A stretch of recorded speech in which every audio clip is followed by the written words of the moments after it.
Hello and welcome back, everyone. Today we are going to be discussing weak passwords. Oof. Now, weak passwords are never a good thing, right? They can leave our accounts vulnerable to not only bad actors, but nefarious individuals who might use that password in order to gain access to our accounts to steal from us. Ugh. We don't want that. Nobody wants that. That's all bad, right? So let's take a quick look at the top ranked or the top 10 ranked worst passwords that you could use on your computer or for your accounts, being that they are too easy to guess or far too predictable. All right, so right off the bat, just taking a quick look at this list, it is pretty easy to determine why these are going to be bad passwords or weak passwords, right? Most of these made the list for pretty obvious reasons. We've got a lot of 1, 2, 3, 4s going on in here.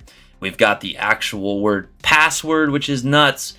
We've got QWERTY, which might not strike you as a super guessable password, but if you look at your keyboard, you realize those keys are in a row. Going to be very easy for somebody to guess, right?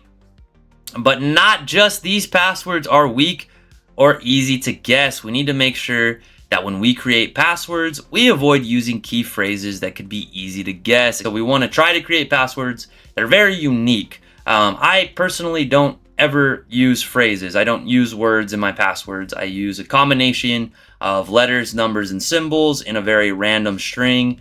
Sometimes I'll even just go crazy on my keyboard, see what comes out. And then I store that password into my password book, right? So let's talk about the 3 key things to take away from this video when making passwords. We want to come up with the password again that is not easy to guess and doesn't relate to us at all if possible. And then number 2, we want to change that password frequently. So we don't want to just leave that password the same. We want to try to change that password out every 3 to 6 months, okay? And it seems like a lot. I know every 3 months to have to change a password.